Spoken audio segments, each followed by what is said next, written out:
होता है ना कि जब हम कोई चैप्टर पढ़ रहे होते हैं तो उस चैप्टर का की इम्पोर्टेंट होता है, पूरा चैप्टर इम्पोर्टेंट नहीं होता है, उसके कुछ की पॉइंट होते हैं जो आपकी ग्रिप में हो तो पूरा चैप्टर ग्रिप में होता है। सब कुछ पढ़ना नीडेड नहीं है, सिलेक्शंस के लिए सब कुछ पढ़ना नीडेड नहीं है। एक्चुअली जैसे हम पीरियोडिक टेबल पढ़ रहे हैं तो पूरा पीरियोडिक टेबल को लर्न नहीं करना है, उसमें कुछ की पॉइंट हैं उस पर अच्छे से क्या करना है ना, पकड़ बनानी है अच्छे से। जैसे इससे पहले मैं आपको बताया था कि पीरियोडिक टेबल में एक्चुअली आपको जो मोर वेटेज टॉपिक हैं है ना उन्हीं पे ज़्यादा फोकस करना है। और मोर वेटेज में जैसे आपके क्या आते हैं, एटॉमिक साइज आता है, आयोनाइजेशन एनर्जी, इलेक्ट्रॉन एफिनिटी और इलेक्ट्रोनिगेटिविटी, और यही हम पढ़ेंगे एसिसिटी और बेसिसिटी। ये हैं बस, ये ख़त्म हो गया। लेकिन क्वेश्चंस कितने डीप्थ में लेकर के जाना है वो हम यहाँ एक्सप्लेन करते हैं, उसके एग्जांपल देते हैं। तो एटॉमिक साइज अपना फिनिश है, ठीक है। अब यहाँ नोट लगा के लिख लें, एटॉमिक साइज में नोट लगाइए और लिखिए ज़रा, how to calculate atomic radius for, how to calculate atomic radius for oxygen atom. अब देखिए यहाँ से हाँ, how to calculate atomic radius for oxygen atom. अब देखिए कॉमन सेंस है, ठीक है। कॉमन सेंस क्या है कि मान लीजिए आपको ऑक्सीजन का एटॉमिक रेडियस फाइंड आउट करना है, तो आपको पहले ही बताया गया है कि एटॉमिक रेडियस हम तभी कैलकुलेट कर सकते हैं जब एटम क्या हो, बाइंड हो एक दूसरे के साथ, ये बताया गया है। और कैसा बाइंड हो, सिंगली कोवेलेंट बॉन्ड से, उनके बिटवीन क्या प्रिपेयर हो, सिंगल बॉन्ड। तो अब हम O2 की अगर ऑक्सीजन की हमें एटॉमिक रेडियस को कैलकुलेट करना है तो इसके लिए जो प्रीफर्ड मॉलिक्यूल्स होगा वो O2 तो हो नहीं सकता। क्यों नहीं हो सकता, कॉमन सेंस है, इसके बिटवीन क्या है, डबल बॉन्ड है, तो इससे तो हम कैलकुलेट कर नहीं सकते। तो कोई ऐसा मॉलिक्यूल्स अपने माइंड में चलना चाहिए जिसमें ऑक्सीजन के बिटवीन क्या हो, सिंगल बॉन्ड। तो सोच के बता सकते हो, हाँ, हाइड्रोजन परऑक्साइड H2O2 है ना। ये मॉलिक्यूल्स क्या करेंगे, हम इसकी एटॉमिक रेडियस को फाइंड आउट करने के लिए क्या करेंगे, प्रीफर्ड करेंगे। अगर ऐसा क्वेश्चंस आ जाता तो कर सकते थे ना, है ना, बिकॉज इसका आपको पता है जो इसका क्या होता है, स्ट्रक्चर यही होता है, बोलो तो आराम से इनके बिटवीन क्या है, सिंगल बॉन्ड है, तो इनके एटॉमिक रेडियस को कैलकुलेट किया जा सकता है ना, with the help of hydrogen peroxide. ऐसे ही अगर हम नाइट्रोजन के केस में हैं तो ज़रा बता दो, नाइट्रोजन के लिए, ठीक है, जो प्रीफर्ड मॉलिक्यूल्स होगा वो बताओ कौन होगा, क्योंकि अगेन नाइट्रोजन के लिए हम N2 मॉलिक्यूल्स यूज़ नहीं ले सकते। आपको पता है कि N2 मॉलिक्यूल्स के बिटवीन क्या है, ट्रिपल बॉन्ड है ना। तो आपको तो पता है कि अगर किसी एटम का एटॉमिक रेडियस आपको कैलकुलेट करना है तो एटम क्या होने चाहिए, सिंगल बॉन्ड से बाउंडेड हो, जबकि ये तो ट्रिपल बॉन्ड से बाउंडेड है। तो ये मॉलिक्यूल्स प्रीफर्ड नहीं करेंगे। तो जरा बताओ, नाइट्रोजन की एटॉमिक रेडियस को कैलकुलेट करने के लिए कौन सा मॉलिक्यूल्स प्रीफर्ड करना चाहिए, कौन सा करना चाहिए, हाइड्राजीन। वो क्या होता है, N2 और H4, ठीक है, हाइड्राजीन। अब यहाँ नाइट्रोजन के बिटवीन क्या है, सिंगल बॉन्ड है। ऐसे ही अगर हम कार्बन की बात करें तो कार्बन का अगर हमें एटॉमिक रेडियस फाइंड आउट करना है तो प्रीफर्ड मॉलिक्यूल्स इज, बोलो C2 तो हो नहीं सकता, है ना। क्या ले लेंगे, सिंपली है ये ले सकते हैं ना, CH3 और CH3, ये ले सकते हैं आराम से, C2 और H6। क्लियर है भाई। तो इन चीज़ों का थोड़ा ध्यान रखना, अगर ऐसा क्वेश्चंस बनता है तो आप करके आ सकते हो। मैं लिख रहा हूँ कि फॉर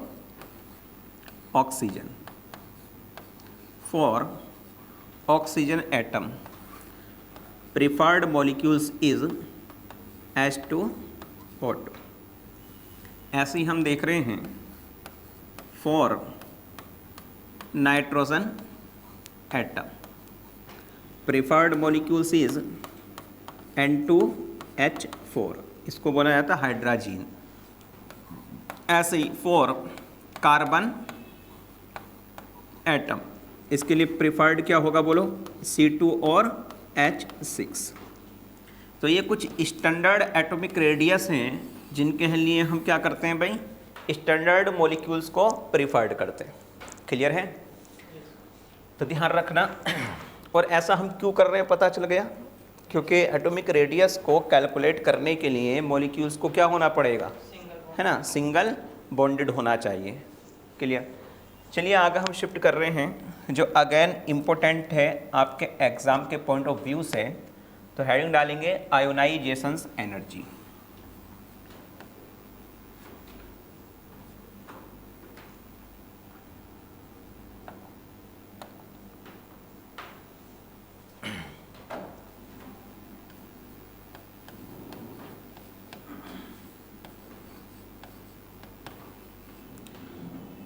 आयोनाइजेशन एनर्जी, या इसी को बोला जाता है आयोनाइजेशंस एंथैल्पी।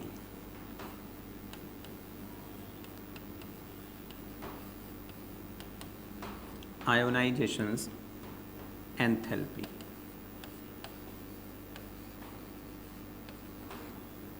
आयोनाइजेशंस एंथैल्पी या फिर आयोनाइजेशंस potency.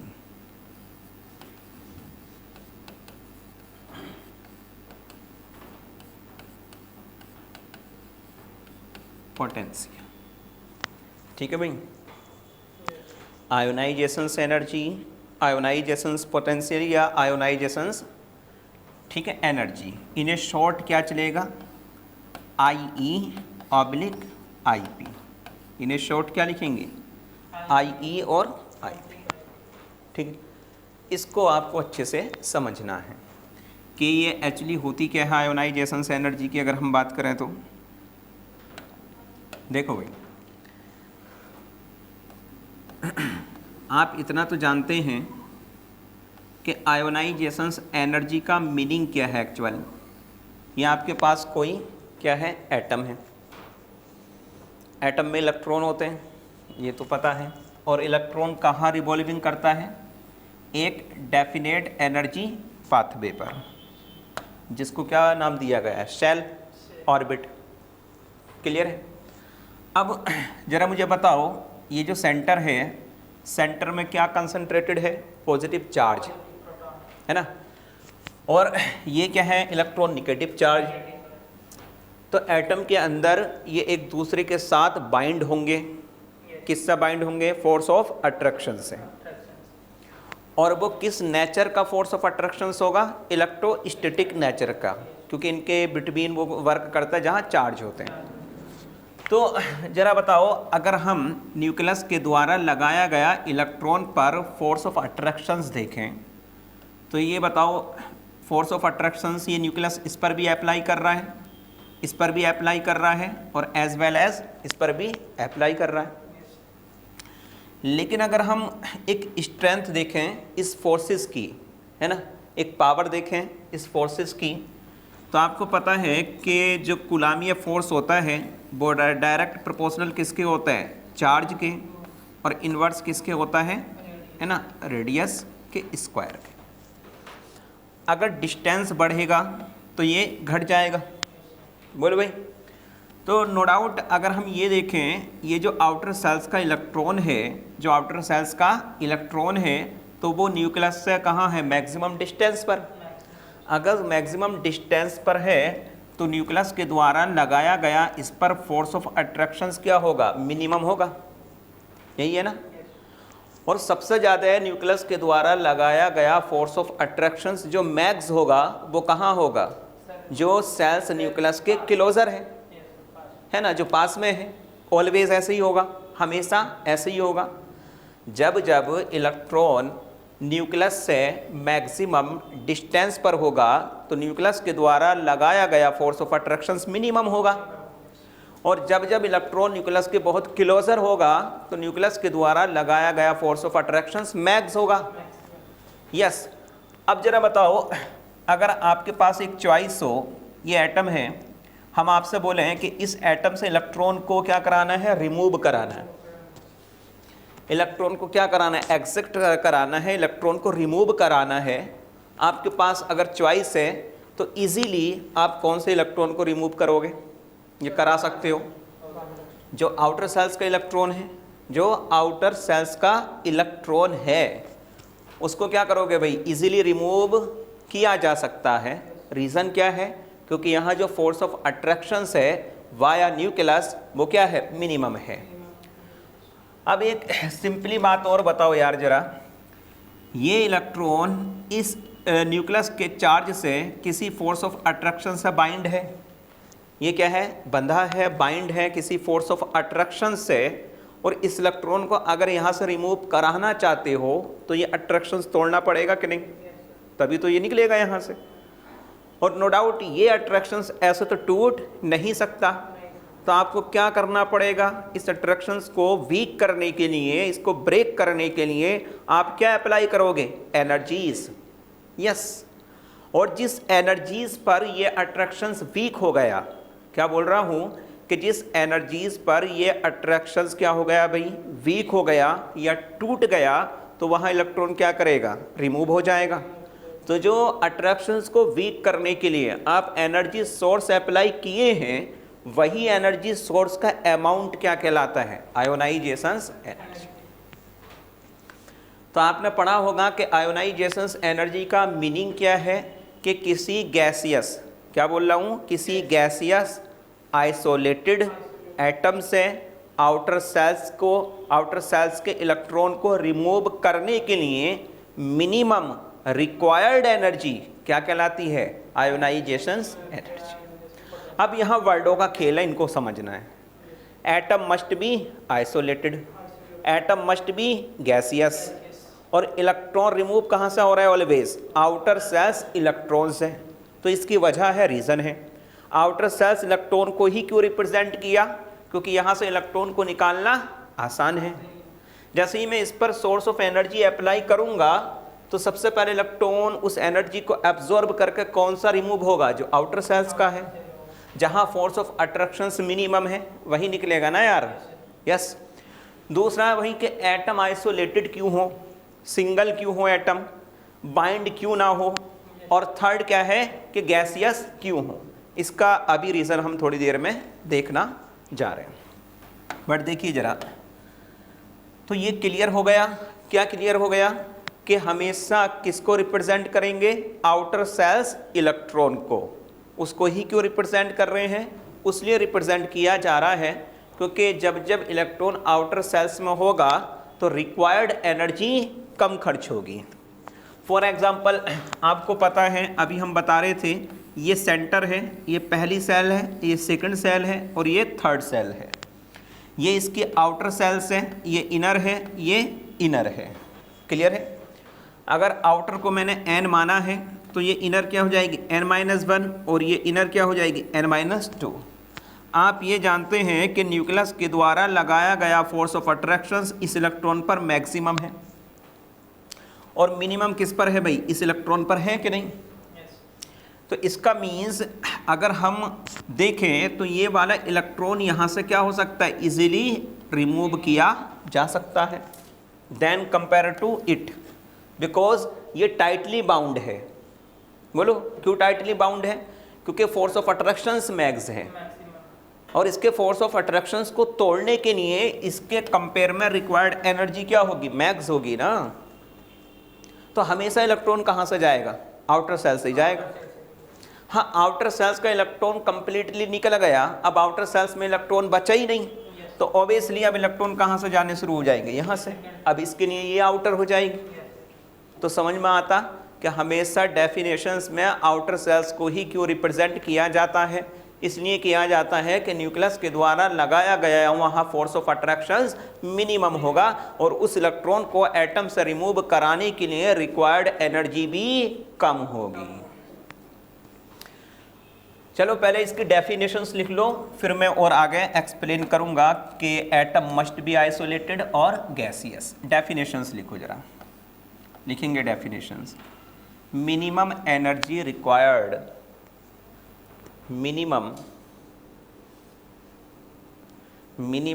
energy required to remove an electron, minimum energy required to remove an electron from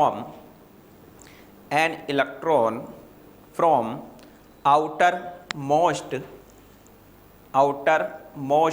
cell in a gaseous or isolated atom, in a gaseous or isolated atom. Yes, note लगा के लिखो, note नीचे, note लगा के लिखेंगे कि atom must be gaseous और isolated, atom must be gaseous और आइसोलेटेड, गैसियस और आइसोलेटेड, आइसोलेटेड का मीन्स सिंगल, ठीक है, तो ब्रैकेट में लिख सकते हैं सिंगल। अब इन चीज़ों को हमको अच्छे से देखना है भाई। यहाँ 3 चीज़ों को अंडरलाइन करेंगे, आइसोलेटेड, गैसियस और आउटर मोस्ट इलेक्ट्रॉन या शेल। अब जरा ये बताओ कॉमन सेंस लगा करके कि ये जो प्रोसीज हो रहा है, हम एटम से इलेक्ट्रॉन को रिमूव कर रहे हैं और इसमें क्या है, एनर्जी रिक्वायर्ड है कि नहीं, एनर्जी अप्लाई कर रहे हैं, तो एनर्जी रिक्वायर्ड है, तो जरा बताओ प्रोसीज इज एक्सोथर्मिक के एंडोथर्मिक, क्या होगा, एंडोथर्मिक होगा, क्योंकि क्या है, एनर्जी रिक्वायर्ड है। जिस सिस्टम के अंदर एनर्जी रिलीज्ड होती हैं वो प्रोसीज क्या होता है, एक्सो, क्लियर है भाई। और जिस सिस्टम के अंदर एनर्जी रिक्वायर्ड हो या एनर्जी क्या हो रही हो, एब्जॉर्ब, तो वो सिस्टम क्या कहलाता है, एंडोथर्मिक। तो यहाँ ऑलवेज चेंज इन एनर्जी, क्या बोल रहा हूँ, चेंज इन एनर्जी, जिसको हम नाम देते हैं एंथैल्पी, क्या बोलते हैं, एंथैल्पी। तो यहाँ एंथैल्पी क्या होगी, पॉजिटिव होगी। मतलब ये बोल सकता हूँ यहाँ जो डेल्टा एच है, चेंज इन एनर्जी बोला जाता है इसको, या चेंज इन एंथैल्पी, ये क्या होगी इसके लिए, always positive, because of process is क्या है, एंडोथर्मिक, प्रोसीज इज एंडोथर्मिक। और एंडोथर्मिक क्यों बोल रहे हैं, क्योंकि भाई आपको इलेक्ट्रॉन को रिमूव करना है तो रिक्वायर्ड एनर्जी होगी, एनर्जी सोर्स अप्लाई करना पड़ेगा, ठीक है, तभी इलेक्ट्रॉन एटम से क्या हो सकता है, रिमूव किया जा सकता है। तो ये प्रोसीज क्या होगा भाई, एंडोथर्मिक,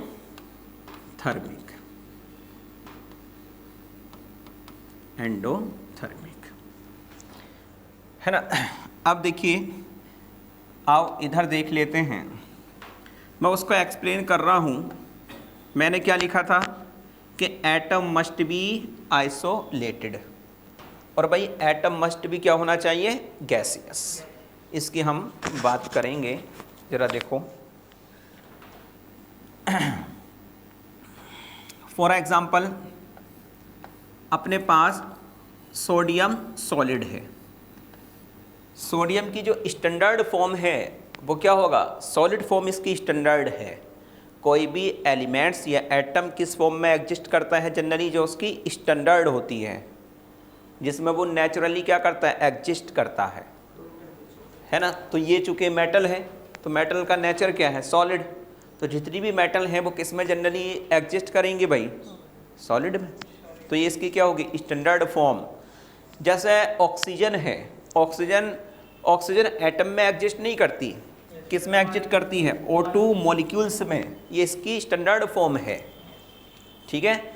नाइट्रोजन है, नाइट्रोजन किस में एग्जिस्ट करती है, N2 में, समझ रहे हैं। क्लोरीन है, क्लोरीन किस में एग्जिस्ट करेगा, Cl2 गैस में। ब्रोमीन है, ब्रोमीन का स्टैंडर्ड फॉर्म क्या होगा, Br2, बट क्या होगा, लिक्विड। तो ये इसकी क्या है, स्टैंडर्ड फॉर्म है। तो इसकी स्टैंडर्ड फॉर्म ये है, क्लियर है। अब जरा देखो, हम क्या बोले हैं, हम ये बोले हैं कि एटम मस्ट बी आइसोलेटेड, तो ये सेपरेट तो है, सिंगल तो है, बट ये गैसियस नहीं है ना। तो गैसियस क्यों होना चाहिए, मैं उसको एक्सप्लेन कर रहा हूँ। अब जरा बताओ, सोडियम सॉलिड रखा हुआ है, आप इससे इलेक्ट्रॉन को रिमूव करना चाह रहे थे, तो आप क्या अप्लाई करोगे, सोर्स ऑफ एनर्जी। जैसे ही आपने इस पर क्या अप्लाई किया, सोर्स ऑफ एनर्जी लगाया, तो ये सोडियम एटम क्या करेगा, उस एनर्जी को एब्जॉर्ब करेगा। और जो एनर्जी आपने लगाया था और आप वेट कर रहे थे, किसका वेट कर रहे थे, कि इलेक्ट्रॉन निकलेगा, लेकिन इलेक्ट्रॉन नहीं निकला। क्यों नहीं निकला, क्योंकि एटम सॉलिड है, ये उस एनर्जी को किस में काम में ले लेगा, अपनी फिजिकल स्टेट को चेंज करने में। जो एनर्जी आप लगाए थे, एनर्जी तो गया, एनर्जी एब्जॉर्ब किया, और एनर्जी एब्जॉर्ब करने के बाद इलेक्ट्रॉन तो निकला नहीं, क्या हुआ, इसकी फिजिकल स्टेट चेंज हो गई। ये सॉलिड से किस में जा सकता है, या तो लिक्विड में या गैस, दो ही ऑप्शन है। अगर एनर्जी इतनी रिक्वायर्ड है, उतनी सफिशेंट एनर्जी लगाए हो कि ये अपनी फिजिकल स्टेट को चेंज कर ले, मतलब सॉलिड से किस में चला जाए, गैस में, ऐसा भी हो सकता है। और सॉलिड से लिक्विड में भी जा सकता है, ऐसा भी हो सकता है। तो वो डिपेंड किस पर करेगा, रिक्वायर्ड एनर्जी पर, ठीक है। और आप जानते हैं कि जब कोई भी सॉलिड डायरेक्ट किस में कन्वर्ट हो जाए, किस में कन्वर्ट हो जाए, गैस में, है ना, तो इसके लिए जो रिक्वायर्ड एनर्जी होती है उसको हम नाम देते हैं सब्लिमेशन एनर्जी। सब्लिमेशन एनर्जी क्या है, हम केमिकल बॉन्डिंग में अगेन सीखेंगे, अभी ऐसे ही जान लो, ठीक है। मतलब 1 mole of solid convert into gas, ठीक है। तो रिक्वायर्ड एनर्जी जो होगी, उस एनर्जी को हम क्या बोलेंगे, सब्लिमेशन एनर्जी। अगर सब्लिमेशन एनर्जी से कम एनर्जी है तो किस में एग्जिस्ट करेगा, लिक्विड में, गैस में जाएगा नहीं। अगर ये सब्लिमेशन एनर्जी के बराबर एनर्जी लगाए हो तो सॉलिड किस में कन्वर्ट हो जाएगा, गैस में। बट ये source of energy sublimation energy से कम हो तो जरा बताइए, गैस में जाएगा क्या, गैस में नहीं जाएगा, तो किस में एग्जिट करने रहेगा, लिक्विड में। अब जरा बताओ, जो आपने एनर्जी लगाया था और आप सोच रहे थे यहाँ से इलेक्ट्रॉन निकलेगा, तो वो एनर्जी किस में खर्च होगी, इसकी फिजिकल स्टेट को चेंज करने में, क्लियर है। बट अगर फिर सेकंड टाइम आप क्या करोगे, इस पर 100 एनर्जी लगाओगे, तो अब अगर वो एनर्जी उतनी रिक्वायर्ड है कि आउटर सेल्स के इलेक्ट्रॉन को रिमूव करा सकती है, तो इलेक्ट्रॉन क्या हो जाएगा, यहाँ से निकल जाएगा। अब वो एनर्जी इसकी फिजिकल स्टेट को चेंज करने के लिए रिक्वायर नहीं है ना। तो इसलिए तो बोला जाता है कि भाई एटम मस्ट बी क्या होना चाहिए, आइसोलेटेड और गैसियस। सॉलिड से क्यों नहीं निकाल पा रहे हैं, पता चल रहा है, क्योंकि जो एनर्जी आप दे रहे हो, पहले उस एनर्जी को वो अपनी फिजिकल स्टेट को चेंज करने में लगा देगा, तो आपके जो स्टेप हैं वो इंक्रीज हो गए ना। तो जाहिर सी बात है कि एटम क्या होना चाहिए, गैसियस। अब जो एनर्जी लगाओगे, ये एनर्जी क्या करेगी, इसमें से इलेक्ट्रॉन को निकाल सकती है। ये नहीं बोल रहा हूँ कि निकालेगी ही, उतनी सफिशेंट होनी चाहिए कि उस अट्रैक्शंस को क्या कर दे, वीक कर दे। समझ में आता।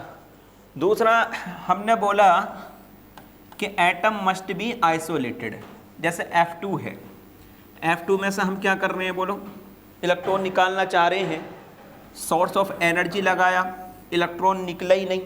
क्यों नहीं निकला, इसका रीज़न क्या है कि देखिए, जो एनर्जी आप लगाए हैं वो एनर्जी खर्च हो गई, कहाँ खर्च हो गई, इनके बिटवीन जो बॉन्ड बना था उस बॉन्ड को ब्रेक करने में। इस एनर्जी को क्या बोलते हैं, बॉन्ड डिसोसिएशन एनर्जी। तब ये सेपरेट हुआ, और ये तो गैस होता ही है, तब ये क्या हुआ, सेपरेट। अब एनर्जी लगाओगे तो अब पॉसिबल है कि यहाँ से इलेक्ट्रॉन रिमूव हो जाए। तो दोनों रीज़न समझ में आ गए, तीनों रीज़न समझ में आ गए कि आउटर सेल्स इलेक्ट्रॉन की बात क्यों करते हैं, क्योंकि वहाँ न्यूक्लियस के द्वारा लगाया गया force of attraction always minimum. Yes. Isolated की क्यों बात करते हैं, इसलिए बात करते हैं कि अगर ये बाइंड होंगे तो जो सोर्स ऑफ एनर्जी अप्लाई करोगे वो एनर्जी इनके बॉन्ड को ब्रेक करने में खर्च हो जाएगी कि नहीं। गैसियस क्यों होना चाहिए? क्योंकि अगर सॉलिड एटम है तो जो एनर्जी सोर्स अप्लाई करोगे वो एनर्जी किस में खर्च हो रही है? उसकी फिजिकल स्टेट को चेंज करने में। इसलिए डेफिनेशंस जो स्टैंडर्ड बनी वो इसी वजह से बनी कि गैसियस हो, आइसोलेटेड हो और आउटर सेल्स का इलेक्ट्रॉन हो। समझ में आ गए? चलो अब देखिए मैं एक्चुअल कंडीशंस दिखा रहा हूँ। चलो भाई क्या है, यहाँ मैं डायग्राम ले लूँ, ये सेंटर है, ये सेल है और आपको बताया गया है यहाँ फोर्स ऑफ अट्रैक्शंस क्या होगा? मिनिमम होगा। तो इस इलेक्ट्रॉन को निकालना अपने लिए क्या होगा? आसान होगा, है ना। तो अब जरा देखो, यहाँ से मैंने कोई सोर्स ऑफ एनर्जी अप्लाई किया, ठीक है भाई, क्या अप्लाई किया हूँ? Source of energy. यस, ये है आपके पास सोर्स ऑफ एनर्जी। और ऐसी बात नहीं है जब मैं पूरे एटम पर सोर्स ऑफ एनर्जी अप्लाई करूँगा तो ये इलेक्ट्रॉन भी एनर्जी एब्जॉर्ब करेगा, ये भी करेगा और ये भी करेगा, ठीक है। ये क्या है आपके पास? Source of energy.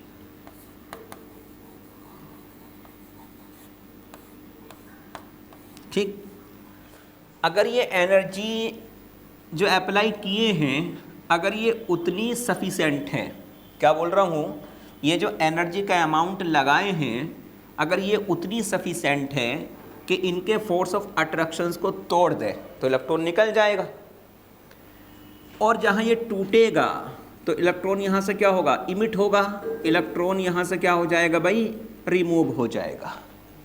जिस एनर्जी पर ये काम हो रहा है, समझना, जिस एनर्जी पर ये काम हो रहा है मतलब इलेक्ट्रॉन यहाँ से क्या हो रहा है? निकल रहा है। जिस एनर्जी पर, उसी एनर्जी के मिनिमम अमाउंट को क्या बोला जा रहा है? क्या बोला जा रहा है?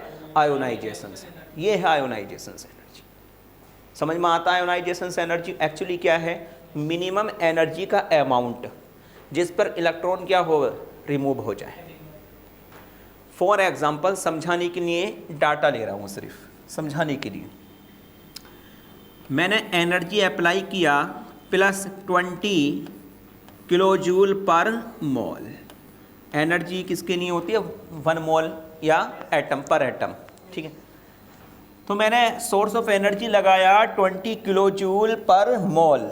ऑब्जर्व किया, इलेक्ट्रॉन नहीं निकला। क्या बोल रहा हूँ? इलेक्ट्रॉन नहीं निकला। तो मतलब ये रिक्वायर्ड एनर्जी आयोनाइजेशन एनर्जी नहीं है। समझना, ये एनर्जी आयोनाइजेशन एनर्जी नहीं है। तो धीरे धीरे मैंने एनर्जी को राइज किया।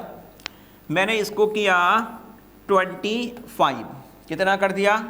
25 किलो जूल पर मोल। और हमने ऑब्जर्व किया कि जैसे ही मैंने इतनी एनर्जी रिक्वायर्ड की तो ये इलेक्ट्रॉन यहाँ से क्या हो गया? रिमूव हो गया। तो यस, यही सोर्स ऑफ एनर्जी जो मिनिमम था, यही आपका क्या है? Ionization energy.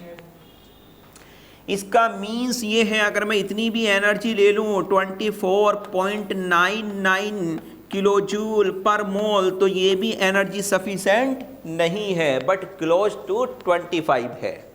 हाँ, थोड़ी भी अगर बढ़ा दोगे तो इलेक्ट्रॉन क्या होने लगेगा? रिमूव होने लगेगा। तो इसका मीनिंग क्या है कि ये है आपकी आयोनाइजेशन एनर्जी।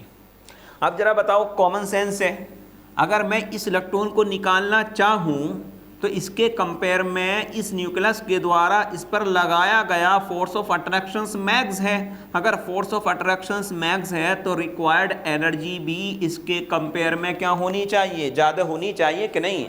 तो 25 किलो जूल पर मोल पर तो यही इलेक्ट्रॉन निकलेगा, अंदर वाला इलेक्ट्रॉन नहीं निकलेगा। अगर उसको निकालना है तो सोर्स ऑफ एनर्जी को इंक्रीज करना पड़ेगा।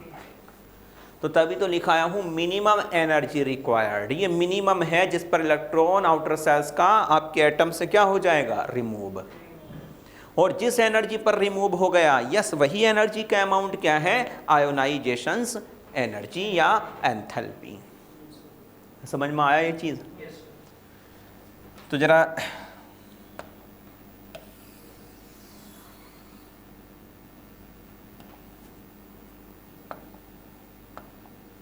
ये देखो, तो ये सोर्स ऑफ एनर्जी जो आप लगाए हैं ये क्या है, आयोनाइजेशंस एनर्जी इफ इलेक्ट्रॉन क्या हो जाए, रिमूव हो जाए, तब ये क्या होगी, तब आपकी एनर्जी ये जो होगी वो किसके बराबर होगी, आयोनाइजेशंस एनर्जी।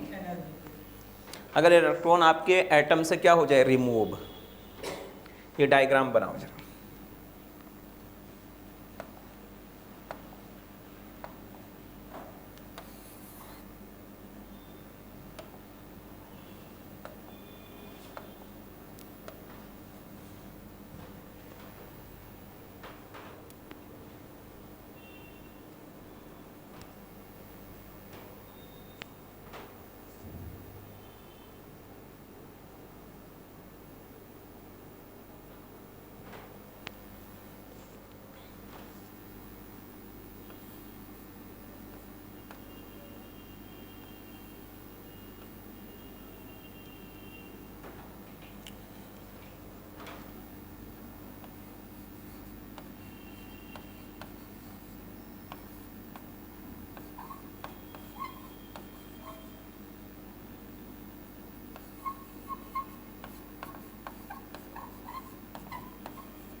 लिख लेना, remove electron from outermost shell that is equal to required energy is called ionisations energy. अब इस एनर्जी को क्या बोल सकता हूँ, आयोनाइजेशंस एनर्जी, बिकॉज इलेक्ट्रॉन क्या हो चुका है, रिमूव।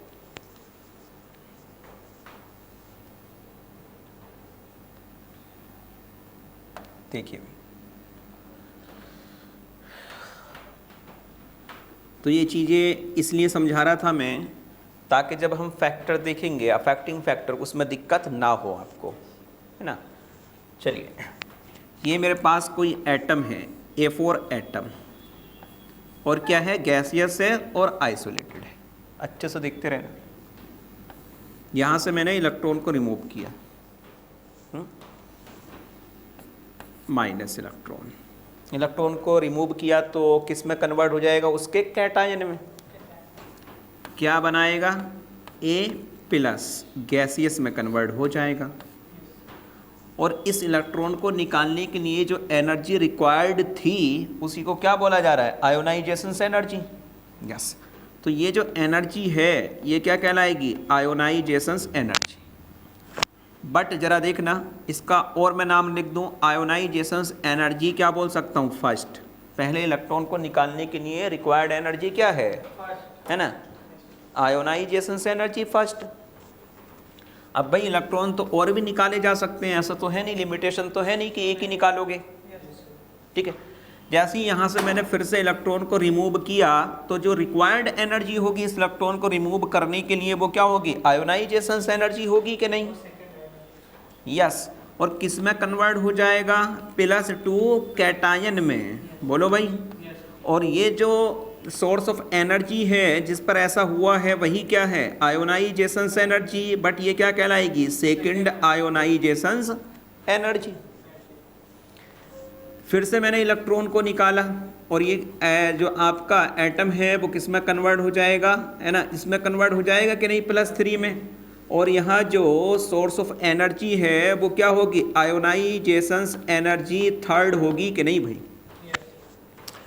तो किसी भी इलेक्ट्रॉन को एटम से हम 1 बाय 1 निकालते हैं, ना कि एक साथ, है ना। सोर्स ऑफ एनर्जी लगाएंगे इलेक्ट्रॉन निकलेगा, सोर्स ऑफ एनर्जी लगाएंगे इलेक्ट्रॉन निकलेगा। इसका मीनिंग क्या है ये समझो। इसका मीनिंग ये है कि अगर किसी न्यूट्रल को उसके किस में ले जाना चाहते हो, ट्राईवैलेंट कैटायन में, तो कितना एनर्जी देना पड़ेगा, ये प्लस ये और प्लस ये, इसके बराबर दे दो। या आप स्टेप बाय स्टेप कर सकते हो कि नहीं, अरे समझ रहे हैं ना। अगर मुझे 2 इलेक्ट्रॉन निकालने हैं तो रिक्वायर्ड एनर्जी कितना है, बोलो, Ip1 प्लस Ip2। क्लियर है भैया। अब जरा बताओ, कोई मुझसे बता सकता है, ये बताओ कि यहाँ Ip3, Ip बोलो बात एक ही है, Ip3, Ip2 और Ip1, अभी उतना ही बताना जितना पूछा, कौन सी रिक्वायर्ड एनर्जी मैक्स होगी। 3 क्यों मैक्स होगी ये बता दो मुझे, आंसर तो सही है। IP प्लस अगर निकाला जाए तो ये दोनों प्लस हो जाएंगे। हाँ, जेड इफेक्टिव बढ़ गया सर, उस पर फोर्स ऑफ अट्रैक्शन बढ़ गया, समझ रहे हो ना, सिंपली है इलेक्ट्रॉन कम हो रहे हैं, इलेक्ट्रॉन कम हो रहे हैं तो नेट अट्रैक्शंस बढ़ रहा है। अब समझे ना, अगर नेट अट्रैक्शंस बढ़ेगा तो ऑब्वियसली क्या होगा, उसको रिमूव करने के लिए रिक्वायर्ड एनर्जी बढ़ेगी। तो मैं बोल सकता हूँ कि सक्सेसिव आयोनाइजेशंस एनर्जी ऑलवेज हायर, किस सीक्वेंस में होगी, IP1, IP2 और IP3। IP3 मैक्सिमम, IP2 फिर IP1। ये अभी हम थोड़ी देर, हाँ बोलो। तो इसको हमेशा स्टेप बाय स्टेप ही करेंगे, ऐसे तो है नहीं कि तीनों का नहीं, ये तो सही है स्टेप बाय स्टेप, बट अगर मान लीजिए यहाँ से यहाँ गया, ठीक है, उसने एरो के ऊपर ये लिखा E, यहाँ से उसने ऑप्शन बना दिया कि E इज़ इक्वल टू, यहाँ से क्या बना दिया, ऑप्शंस। तो ये जो रिक्वायर्ड एनर्जी है यार वो किसके इक्वल है, वो है IP1 प्लस, है ना, IP2 और प्लस IP3 के इक्वल है कि नहीं, ये समझा रहा हूँ मैं। करेंगे तो स्टेप बाय स्टेप ही, लेकिन आपको ये तो पता होना चाहिए ना कि यहाँ से यहाँ पहुँचने के लिए कितने टाइम्स आयोनाइजेशन एनर्जी गिवन है, तो 3 टाइम्स है, तो इनका सम E के बराबर है। यही अगर मैं ये सम देखूँ आपसे, ये बोलूँ ये सम किसके बराबर है, एरो पर उसने E लिखा, तो ये सम किसके बराबर होगा, IP फर्स्ट और प्लस क्या होगा, IP सेकंड के, और इसमें जो रिक्वायर्ड एनर्जी है वो IP फर्स्ट ही है। समझ में आ गया है, नेट एनर्जी की बात कर रहा है, तो नेट एनर्जी अगर इसके कैटायन 3 में लेके जा रहे हो तो नेट एनर्जी तो 3 टाइम्स देना पड़ेगा ना भाई। तो मैं बोल सकता हूं कि देखो भाई, यहां मैं बोल सकता हूं कि increasing order of successive energy क्या हो जाएगा बोलो, IP3 इज हायर, IP2 फिर IP1। ये हमेशा होगा कि नहीं, ये ऑलवेज होगा। क्यों होगा ये जान लो, क्योंकि जब हम इधर से इधर मूव कर रहे हैं तो क्या बढ़ रहा है, कैटायनिक चार्ज, यही तो है, इलेक्ट्रॉन कम हो रहे हैं, इलेक्ट्रॉन कम हो रहे हैं तो रिपल्शंस कम हो रहा है, तो नेट अट्रैक्शंस बढ़ रहा है कि नहीं, ये आप चीज़ें आप अच्छे से जानते हो नेट अट्रैक्शंस क्या है। अगर नेट अट्रैक्शंस बढ़ रहा है तो इलेक्ट्रॉन को निकालना मुश्किल है, तो रिक्वायर्ड एनर्जी भी तो बढ़ जाएगी यार, रिक्वायर्ड एनर्जी बढ़ जाएगी तो ऑलवेज ऑर्डर यही आएगा। मतलब IP1 जो आप लगाए हो और अब इलेक्ट्रॉन इसमें से निकालना चाहते हो तो जितनी एनर्जी यहाँ चाहिए थी, अब इलेक्ट्रॉन को निकालने के लिए ये सोर्स क्या होगा, हाई होगा, तभी तो लिखा हूँ कि IP2 रिक्वायर्ड ज़्यादा होगी, IP3 इससे ज़्यादा होगी। समझ में आता, चलो देखिए क्या देखे थे हम, A गैसियस न्यूट्रल कन्वर्ट हो रहा है A प्लस गैसियस में, पहला इलेक्ट्रॉन निकाले, कुछ रिक्वायर्ड एनर्जी है, +2 बना दिए, अगेन रिक्वायर्ड एनर्जी है, +3 बना दिए, अगेन रिक्वायर्ड एनर्जी है। इस E को हम क्या बोल रहे हैं, आयोनाइजेशन एनर्जी फर्स्ट, इस एनर्जी को हम क्या बोल रहे हैं, IP सेकंड, और इस एनर्जी को हम क्या बोल रहे हैं, IP थर्ड। क्लियर। अब देखिए कुछ पॉइंट में लिख रहा हूँ, समझ के बताना। मैंने लिखा कि IP फर्स्ट, क्या लिखा, IP first for, IP first for A gaseous, सही है ना, IP first for A gaseous. But यहाँ देखिए मैं लिख रहा हूँ कि IP सेकंड फॉर, बोलो IP सेकंड किसके लिए होगी, हाँ गुड, किसके लिए होगी, AG प्लस के लिए डिफाइन करेंगे, है ना। और आपको पता है कि IP फर्स्ट अभी तो लिखे हैं, किसके लिए हैं? ए न्यूट्रल गैसियस के लिए। अगर मुझे लिखना हो कि IP थर्ड किसके लिए डिफाइन करेंगे? फॉर ए गैसियस +2 के लिए। इसके लिए तो थर्ड है ना। तो IP2 किसके लिए डिफाइन किए थे? A gaseous plus. और IP फर्स्ट किसके लिए डिफाइन किए हैं? A gaseous. समझ में आता है ये चीज़? अफेक्टिंग फैक्टर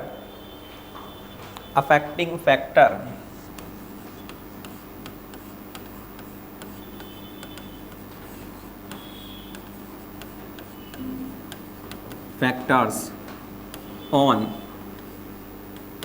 ionizations potency या ionizations energy। फैक्टर अफेक्टिंग हम देख रहे हैं। अब देखो डायग्राम समझाने का मतलब यही था कि इसमें दिक्कत ना हो। जनरल फैक्टर की बात कर रहा हूँ मैं, कॉमन। आओ देखिए, पहले मैं ये दिखा रहा हूँ आपको। ये सेल हैं,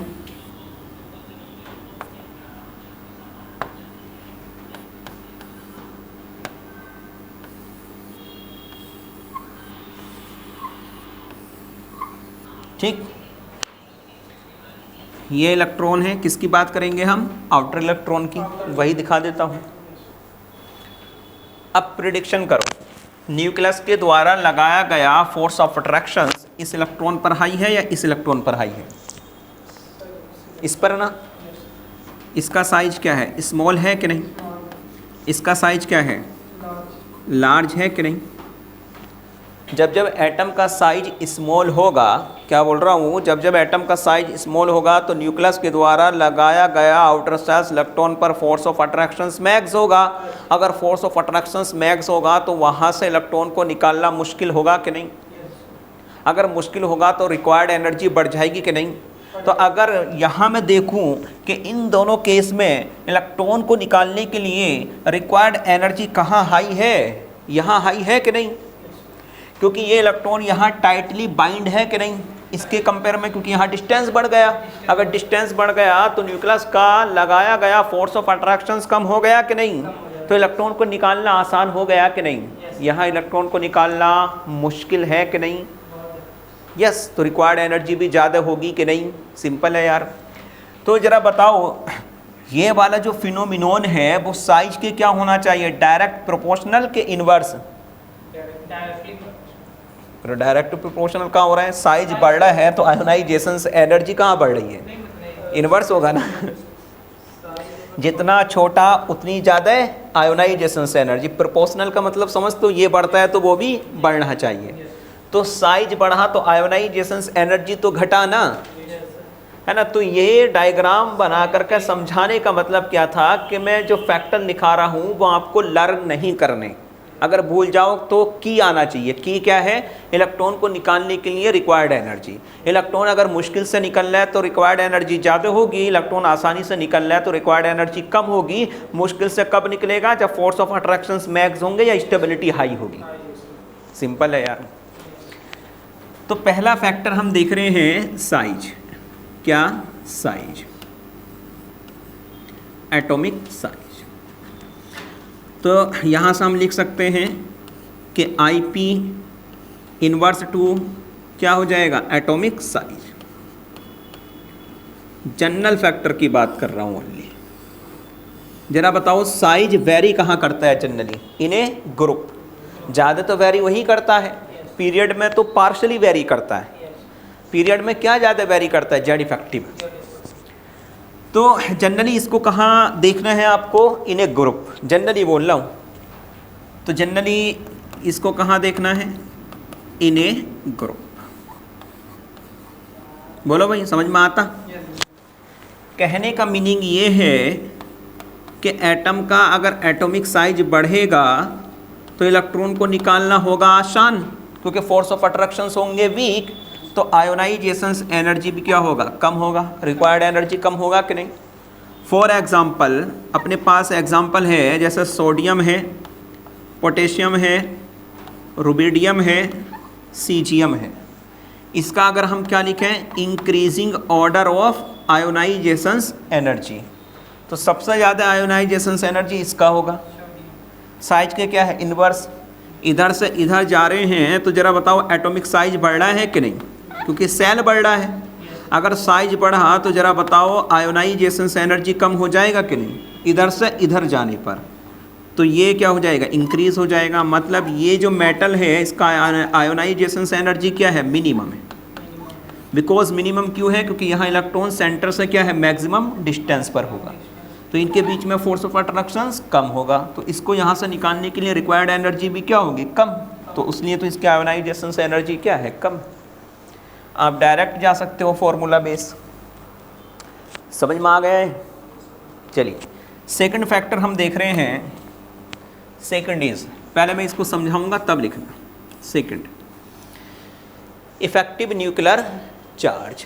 आओ जरा, जैसे चलिए मैं यहाँ देख लूँ, आपके पास है भाई, एक तो बोरोन है, दूसरा कार्बन है, ठीक। ये पास पास के एलिमेंट्स हैं। जब हम इधर से इधर जाते हैं, मैं फिर से वही कहानी दोहराऊंगा जो बता चुका हूँ। जेड कितने से बढ़ता है, 1 से। इनके लिए सिग्मा लिखाए थे, कितने से बढ़ता है, 0.35 से। तो नेट अट्रैक्शंस या जेड इफेक्टिव कितने से बढ़ता था, 0.65 से। जब मैं यहाँ से यहाँ गया, ठीक है, जब मैं यहाँ से यहाँ गया तो ज़रा बताओ, यहाँ जो इलेक्ट्रॉन है मैं वो भी दिखा दूँ। पहली सेल, दूसरी सेल, 2 ही सेल है ना इन एटम में, 2 सेल। यहाँ इलेक्ट्रॉन रखा है, यहाँ इलेक्ट्रॉन रखा है। इसके आउटर सेल्स में 4 और इसके 3 हैं। अब कोई भी एक इलेक्ट्रॉन फिक्स कर लो जो आपको निकालना है, कोई भी एक इलेक्ट्रॉन फिक्स कर लो जो निकालना है। अब साइज में तो उतना वेरिएशन नहीं है, किस में वेरिएशन आ रहा है, जेड इफेक्टिव में। अब जरा बता, जब मैं इस इलेक्ट्रॉन और इस इलेक्ट्रॉन की बात करूं तो न्यूक्लियस के द्वारा लगाया गया यहाँ फोर्स ऑफ अट्रैक्शंस इसके कंपेयर में कम है। कितना कम है, 0.65। यही तो, इतने से तो बढ़ रहा है। और ये अट्रैक्शंस हाई है इस इलेक्ट्रॉन पर, है ना। अट्रैक्शंस न्यूक्लियस के द्वारा लगाया गया नेट अट्रैक्शंस इस इलेक्ट्रॉन पर हाई है। और कितना हाई है, 0.65। तो अब जरा बता, अगर मैं एक बार इस इलेक्ट्रॉन को निकालूं, एक बार इस इलेक्ट्रॉन को निकालूं, तो यहाँ रिक्वायर्ड एनर्जी ज़्यादा होगी कि नहीं। ज़्यादा होने का रीज़न क्या है, क्योंकि सर वहाँ नेट अट्रैक्शंस हाई है। अगर नेट अट्रैक्शंस बढ़ रहा है तो रिक्वायर्ड एनर्जी भी बढ़ रहा है। तो जेड इफेक्टिव के ये चीज़ क्या होगी, प्रोपोर्शनल। समझ रहे हैं। तो मैं सेकंड लिख रहा हूँ, इफेक्टिव न्यूक्लियर चार्ज। इफेक्टिव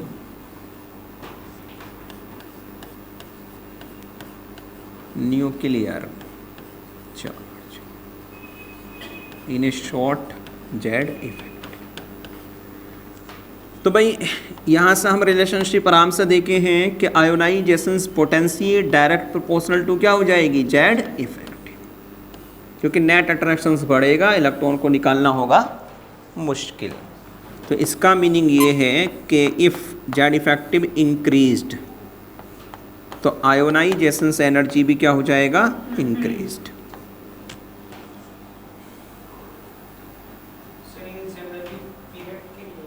हाँ, ये generally in a period.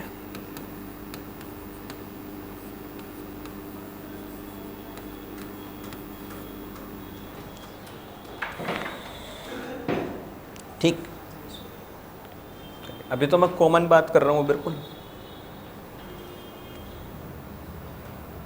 For example, जैसा बोरोन है, कार्बन है, नाइट्रोजन है, हम पीरियड में हैं, सी जेड इफेक्टिव। ज़रा बताओ, इधर से इधर जाने पर क्या हो रहा है, जेड इफेक्टिव बढ़ रहा है कि नहीं। यस, अगर जेड इफेक्टिव बढ़ रहा है तो इधर से इधर जाने पर जो आयोनाइजेशंस पोटेंसी है वो भी बढ़ेगा, प्रोपोर्शनल है। तो इंक्रीजिंग ऑर्डर क्या आ जाएगा, आईपी का, ये आ जाएगा कि नहीं, है ना। ये इंक्रीजिंग ऑर्डर आ गया, ठीक है। और बहुत सारी चीज़ें हम देखेंगे आगे। अभी 2 फैक्टर क्लियर कर दिया, साइज और, है ना, जेड इफेक्टिव। थर्ड लिखेंगे electronic configuration. Electronic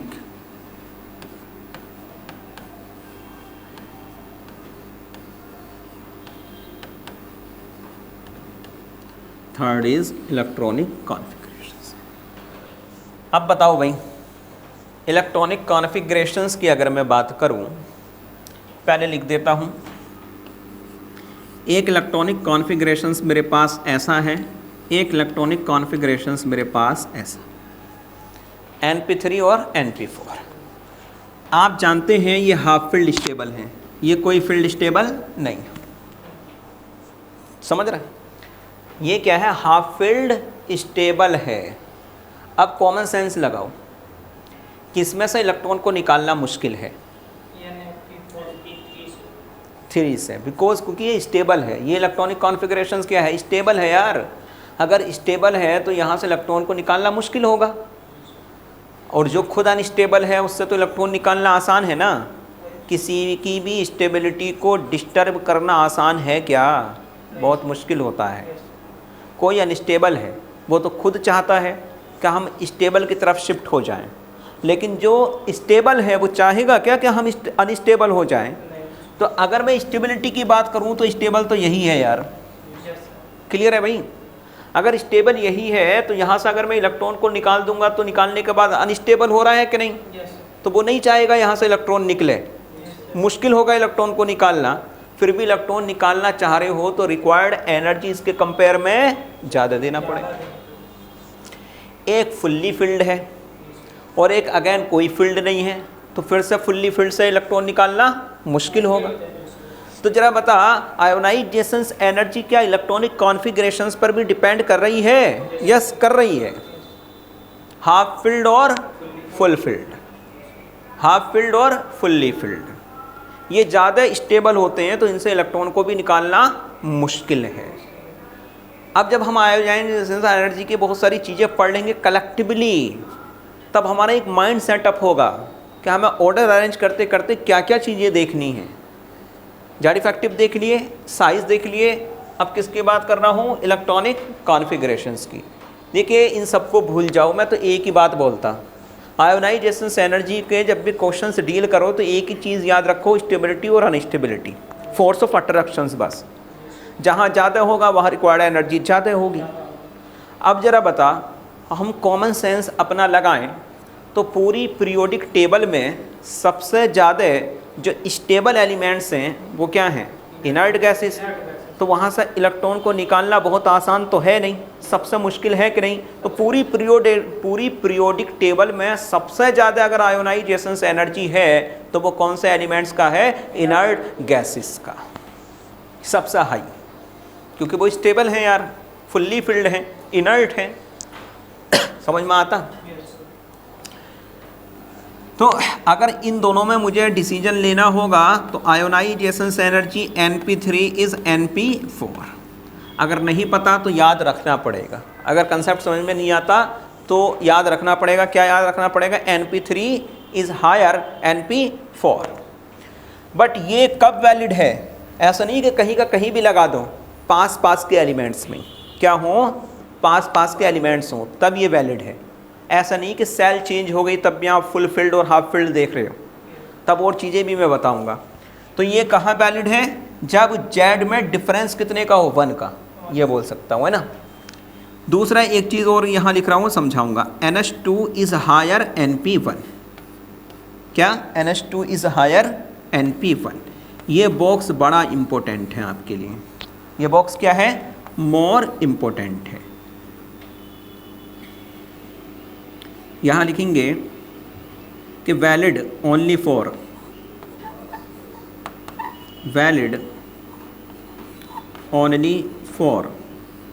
if Z difference is 1। Z difference कितने का हो? 1 का। ऐसा नहीं कि कहीं भी पास के एलिमेंट्स में ये फैक्टर लगेगा।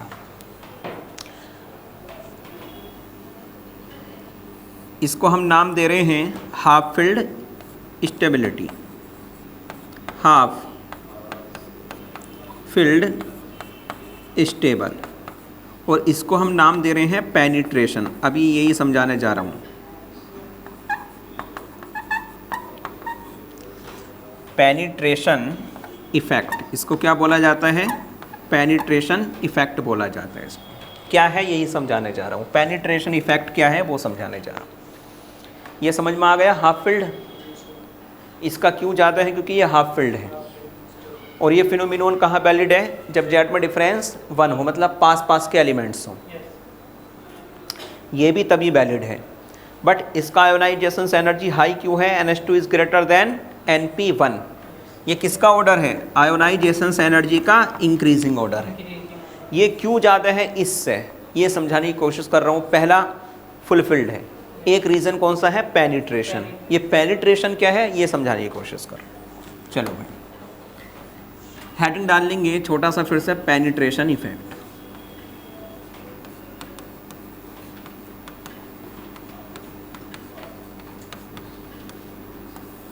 देखो, पेनिट्रेशन का कोई मीनिंग नहीं है। मीनिंग क्या है? बस पेनिट्रेशन इफेक्ट लिखने के बाद लिख लेना closeness to nucleus, closeness to nucleus.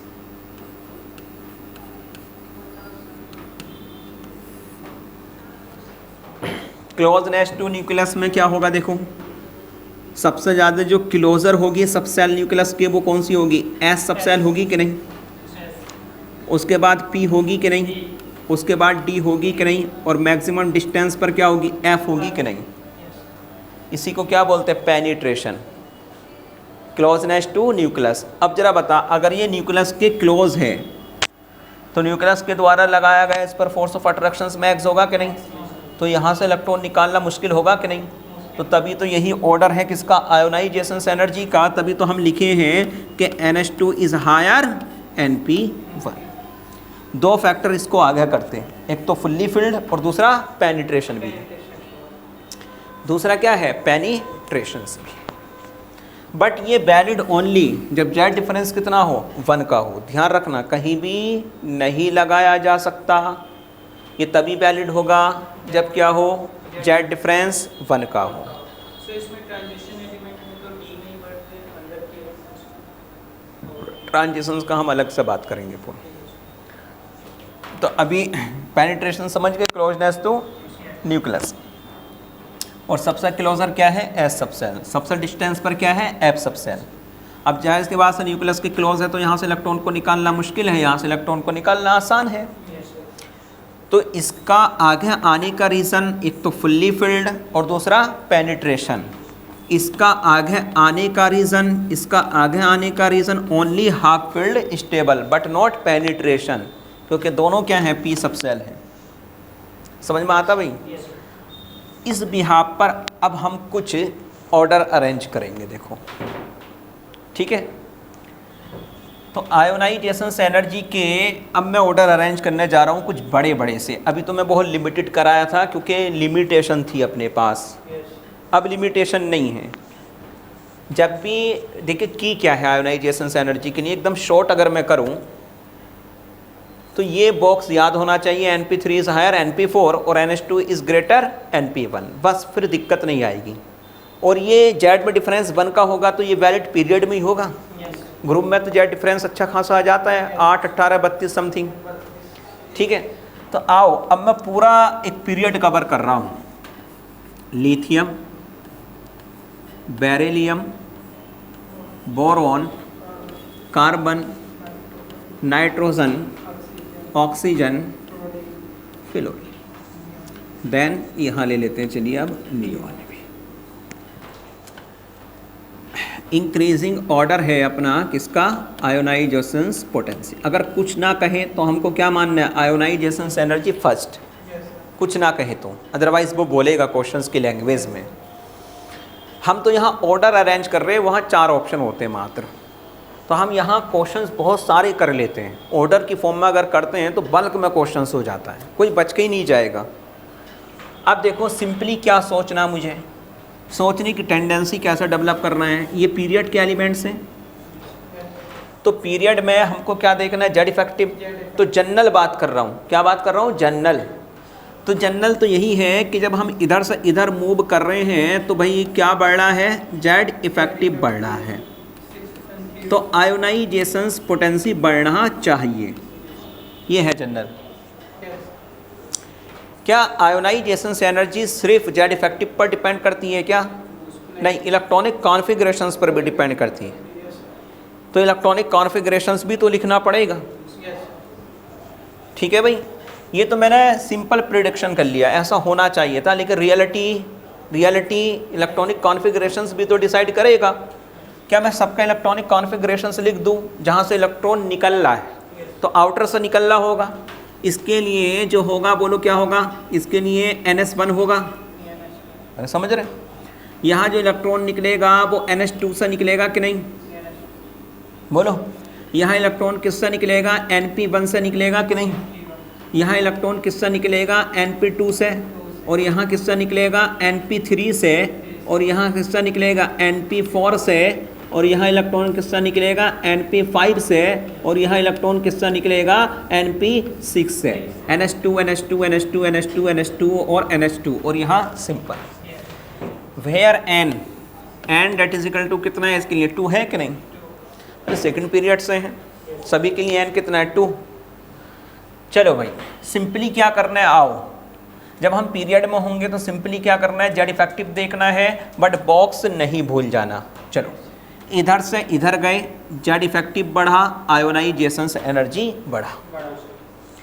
आओ इधर से इधर गया, जेड इफेक्टिव बढ़ा, आयोनाइजेशन एनर्जी बढ़ना चाहिए था, लेकिन बॉक्स पर जाओ, बॉक्स क्या बोलता है, NH2 इज हायर NP1, तो इसलिए इसका आयोनाइजेशन एनर्जी ज़्यादा होगा।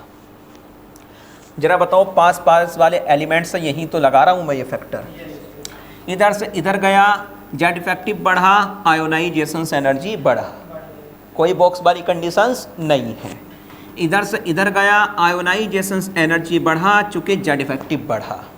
इधर से इधर गया, आयोनाइजेशन एनर्जी बढ़ना चाहिए था क्योंकि जेड इफेक्टिव बढ़ रहा है, लेकिन NP3 इज हायर NP4। आपको ये दिक्कत हो रही करते हुए, नहीं। अब इधर से इधर गया, जेड इफेक्टिव बढ़ा, आयोनाइजेशन एनर्जी बढ़ा, इधर से इधर गया, जेड इफेक्टिव बढ़ा, आयोनाइजेशन एनर्जी बहुत बढ़ा। क्यों बहुत बढ़ा, एक तो फुलफिल्ड है और दूसरा इनर्ट है, तो सबसे ज़्यादा तो इसी का हो गया। अब देख दो चेंज आ रहे हैं, दो चेंज कहाँ आ रहे हैं जरा देख लो। एक तो इंटरचेंज यहाँ हो रहा है, क्या हो रहा है इंटरचेंज, कि इसकी आयोनाइजेशन एनर्जी हाई हो गई, किसके कंपेयर में, बोरोन के, तो बोरोन यहाँ शिफ्ट हो जाएगा और ये आगे चला जाएगा। बोलो भाई, एक इंटरचेंज यहाँ हुआ है, इंटरचेंज क्या हुआ कि इसकी आयोनाइजेशन एनर्जी हाई हो गई, किससे, ऑक्सीजन से, और ऑक्सीजन की क्या हो गई है, कम हो गई। अब मैं राइट ऑर्डर लिखूं, राइट ऑर्डर कैसे लिखेंगे कि सबसे ज़्यादा किसकी होगी, नियोन की, सबसे ज़्यादा नियोन की, क्योंकि इधर जाने पर जेड इफेक्टिव बढ़ना है तो आयोनाइजेशन से एनर्जी को बढ़ना चाहिए। लेकिन दो चेंज आ रहे हैं कि नहीं। अब जरा बताओ उसके बाद किसकी होगी, फ्लोरीन की होगी कि नहीं।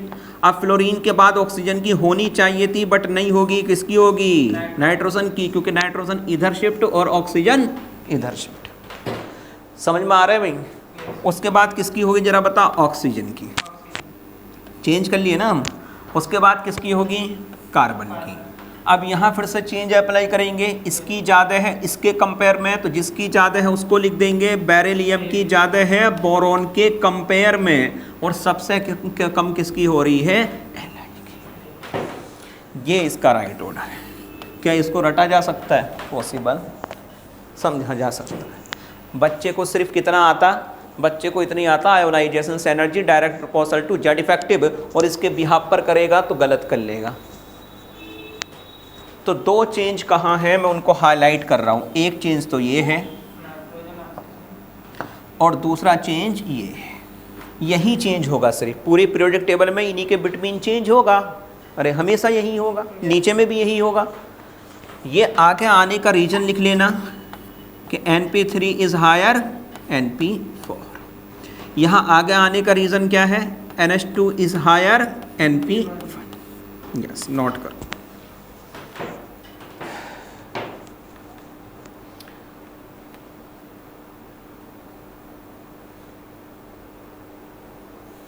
क्लियर? चलिए एक ऑर्डर और तुम अरेंज करके दिखा दो। Sodium, magnesium, aluminium, silicon, phosphorus, chlorine करके बताओ। Increasing order of ionisations potential.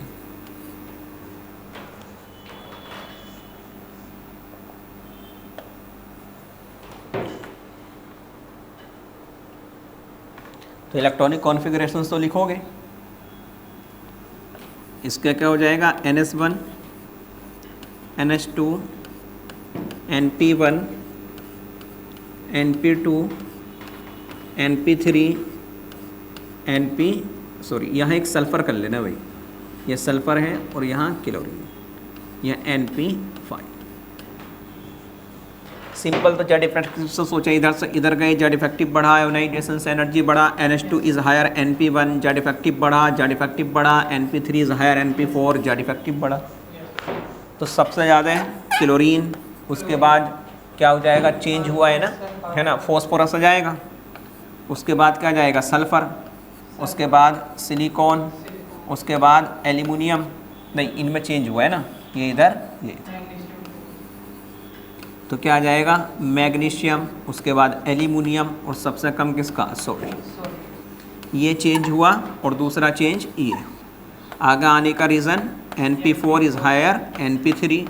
आगे आने का reason NH2 is greater NP। तो बॉक्स नहीं भूल जाना, ये एम्स में आया हुआ क्वेश्चंस था। अरे वो लिख ले, हाँ NP3, ये एम्स में आया हुआ क्वेश्चंस था।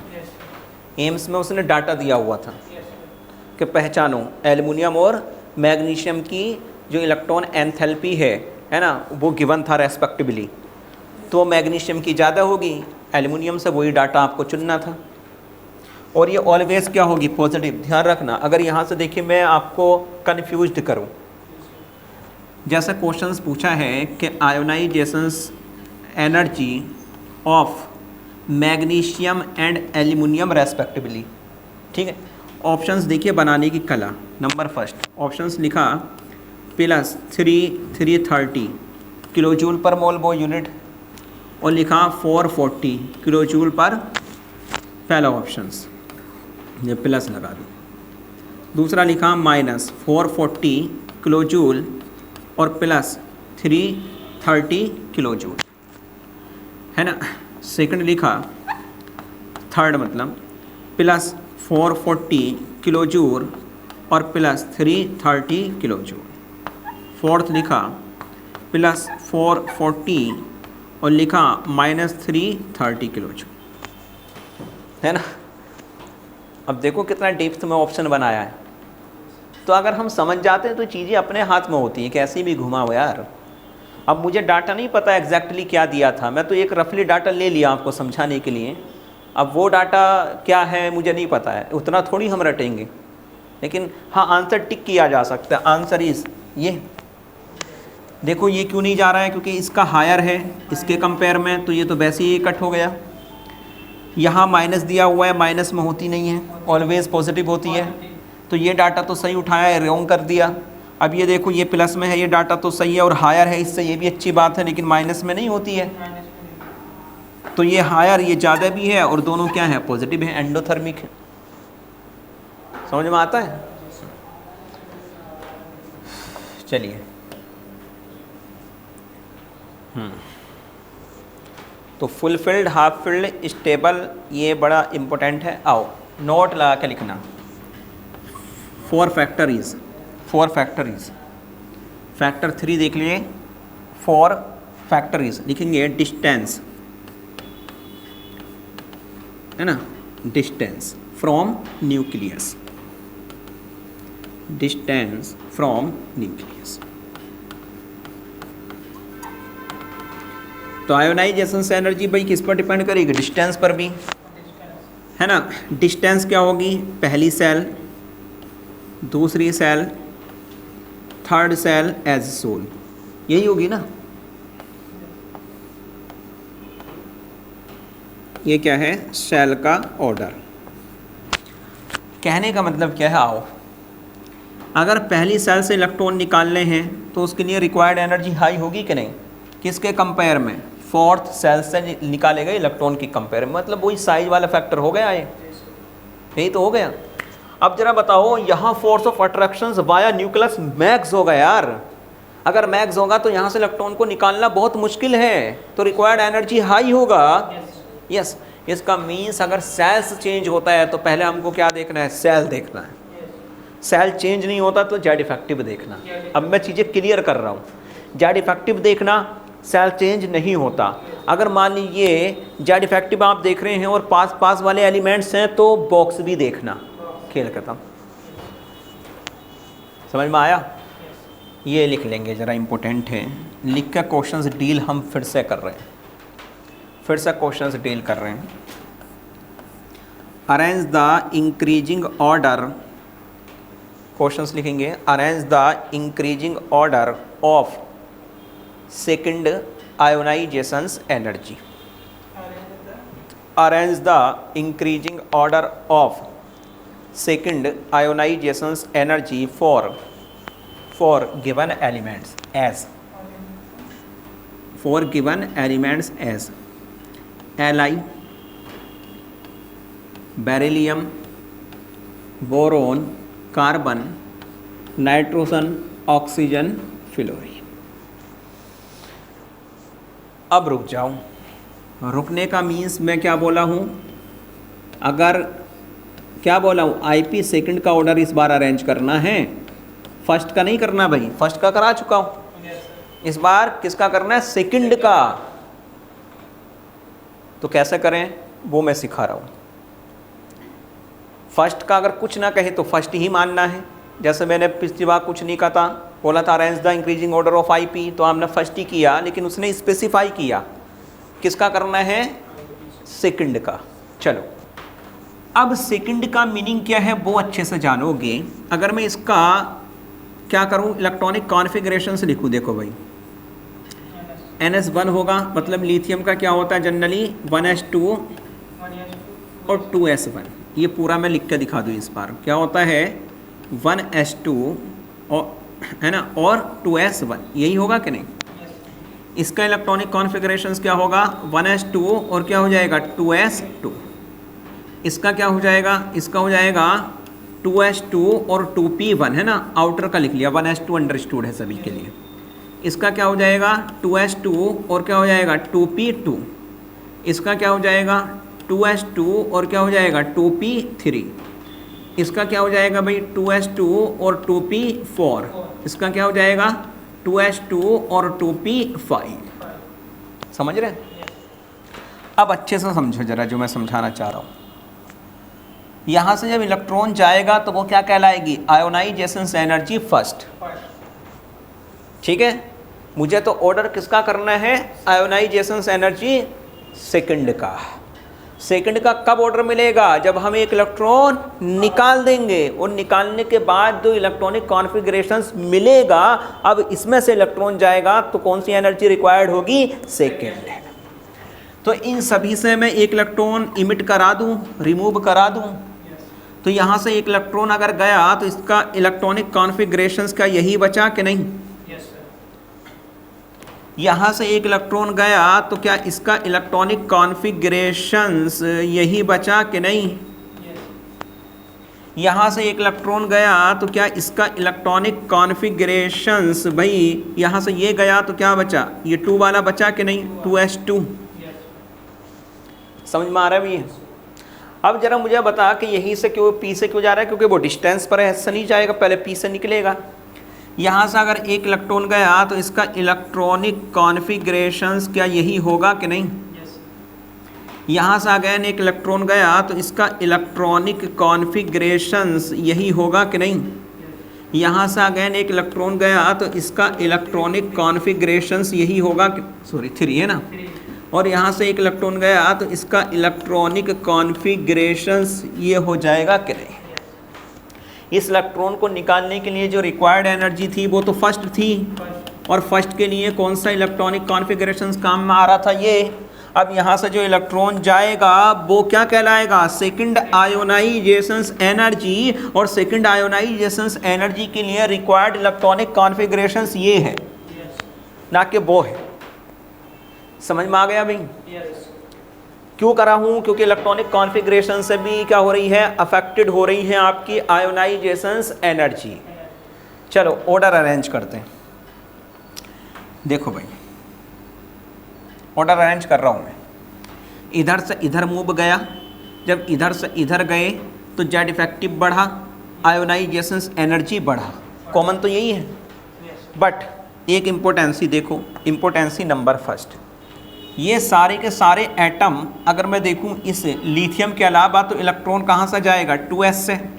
यहाँ भी 2 से जा रहा है, यहाँ भी 2 से जा रहा है, यहाँ भी 2 से जा रहा है, यहाँ भी 2 से जा रहा है, यहाँ भी 2 से जा रहा है। बट लिथियम में कहाँ से जा रहा है, 1s से।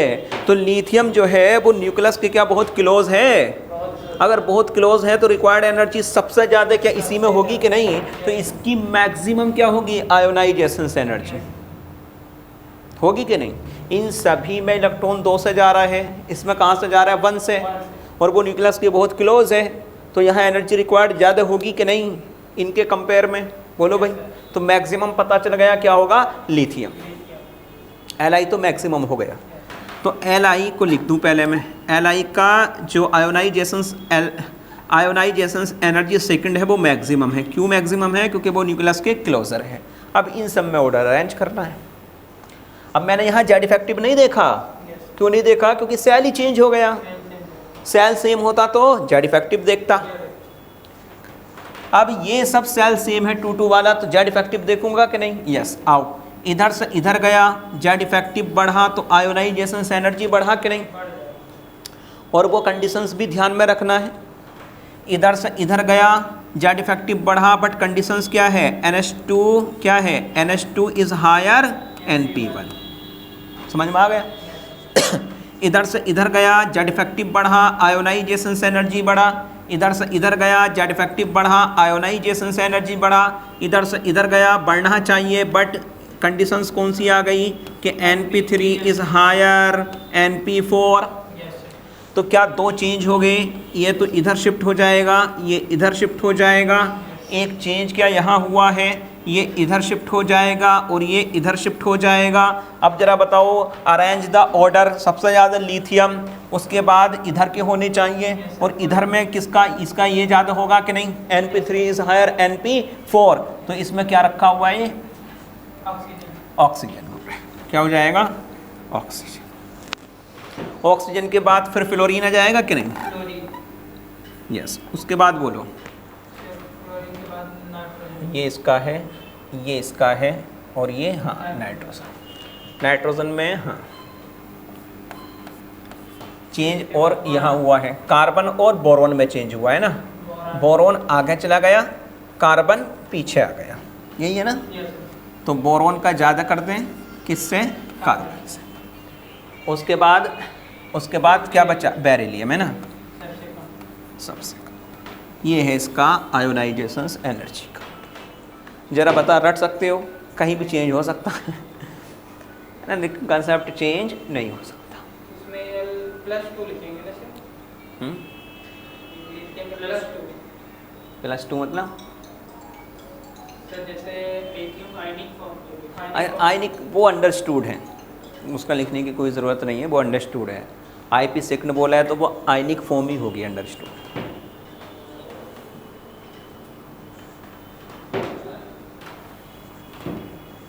ठीक, चलिए एक ऑर्डर आप अरेंज करोगे। इंक्रीजिंग ऑर्डर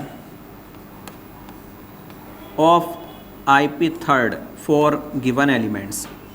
IP थर्ड का बोला है, लिखिए, sodium, magnesium, aluminium, silicon, phosphorus, sulphur और क्लोरीन। लिखो third order IP, increasing order of IP third का ऑर्डर अरेंज करना है।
इस बार कितने इलेक्ट्रॉन निकालने पड़ेंगे? 2, है ना।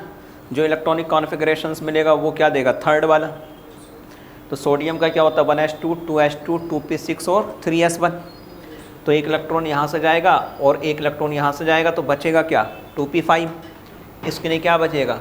2p6। और बाकी के लिए देखिए, इसके लिए क्या है? 3s2, 3p1। तो 2 इलेक्ट्रॉन निकाल देंगे तो क्या बनेगा? 3s1। ये क्या बनेगा? 3s2। सिंपल है भाई। आओ अब। तो ये तो दोनों आगे आने वाले हैं, ये है ना। देखो भाई, इधर देखो, ये दोनों आगे क्यों आ रहे हैं? क्योंकि सेल का नंबर कम है। ये 3 सेल से इलेक्ट्रॉन जा रहा है और यहाँ 2 सेल से इलेक्ट्रॉन जा रहा है। अब ये क्या है? फुलफिल्ड है कि नहीं? और ये कोई फिल्ड नहीं है, तो अगेन इसकी स्टेबिलिटी हाई होगी, तो यहाँ से इलेक्ट्रॉन निकालना मुश्किल होगा। तो इन दोनों में अगर मैं कंपेयर करूँ तो मैग्नीशियम का आयोनाइजेशन एनर्जी हाई होगा किससे? सोडियम से। तो पहले हमने कौन सा ले लिया? 2 वाला। 2 का सभी से ज़्यादा होगा 3 वालों से। क्लियर है? अब इनको अरेंज करना है, तो इधर से इधर गए, जेड इफेक्टिव बढ़ा, आयोनाइजेशन से एनर्जी बढ़ा। इधर से इधर गए, अब रुक जाओ, NH2 इज़ हायर, NP1। इधर से इधर गए, जेड इफेक्टिव बढ़ा, आयोनाइजेशन से एनर्जी बढ़ा। इधर से इधर गए, जेड इफेक्टिव बढ़ा, आयोनाइजेशन से एनर्जी बढ़ा। तो इनके बाद फिर ये आएगा, इसका ज़्यादा है, किसका ज़्यादा है? क्लोरीन का। क्लोरीन के बाद किसका ज़्यादा है? सल्फ़र का। और सल्फ़र के बाद कहीं चेंज हुआ है क्या? यहाँ चेंज हो रहा है, यहाँ इसमें ही हो रहा है ना। इधर से इधर गए, जेड इफेक्टिव बढ़ा, इधर से इधर गए तो ये इधर चला गया, ये इधर चला गया। फॉस्फोरस और सिलिकॉन में चेंज हो रहा है। अब किसका आएगा? सिलिकॉन आएगा, उसके बाद फॉस्फोरस और सबसे कम एल्यूमिनियम। इनका रीज़न क्या है? ये 3 वाले हैं, ये 2 वाले थे, 2 वाले आगे आ जाएंगे। और इसमें भी कौन आएगा? ये फुलफिल्ड है, ये कोई फिल्ड नहीं, ये इनर्ट हो गया ना। समझ में आता है कैसे अरेंज कर रहे हैं हम? चलिए एक क्वेश्चंस और कीजिए, देखेंगे questions. Which one of the following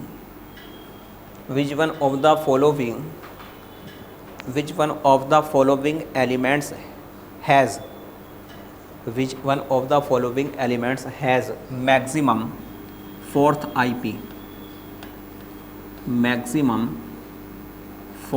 IP? Number first,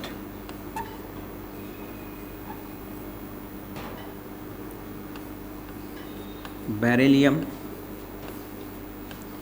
aluminium, phosphorus, sodium.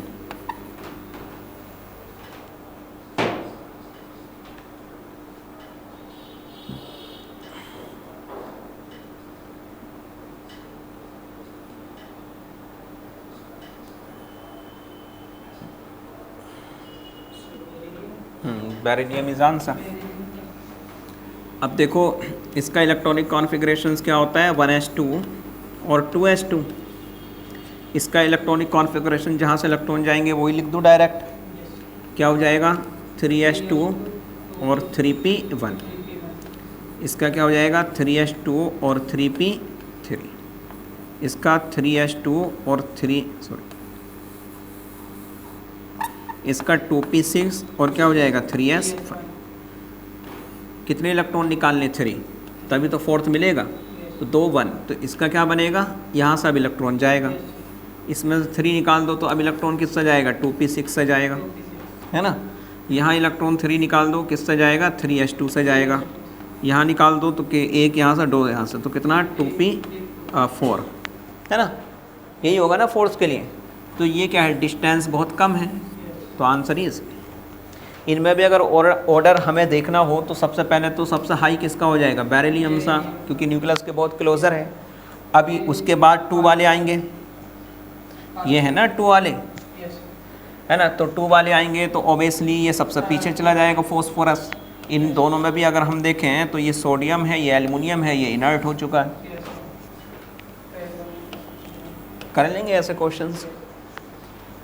तो डिस्टेंस पहले आप चेक कर लो हमेशा। क्या चेक कर लो? डिस्टेंस।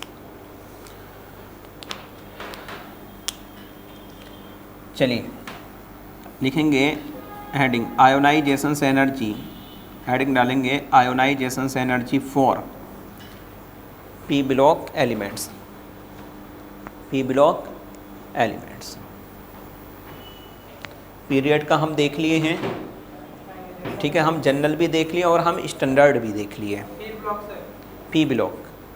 अब हम ग्रुप में डिस्कस कर रहे हैं कुछ चीज़ें, स्पेशल चीज़ें फॉर बोरोन फैमिली। सबसे पहले हम ले रहे हैं बोरोन फैमिली, बैंगन, आलू, गाजर, इनथैलम। अब ये चीज़ें समझाना मेरे लिए आसान है बिकॉज हम इफेक्टिव न्यूक्लियर चार्ज पढ़े हैं बड़े लेवल पे, एटॉमिक साइज पढ़े हैं बड़े लेवल पे। सबसे पहले मैं इसका ऑर्डर अरेंज कर रहा हूँ साइज का, ताकि आपको ये चीज़ रिवाइज्ड हो जाए। साइज पढ़ चुके हैं, इधर से इधर गए सेल बढ़ा तो साइज बढ़ा, इधर से इधर गए तो आपको पता होना चाहिए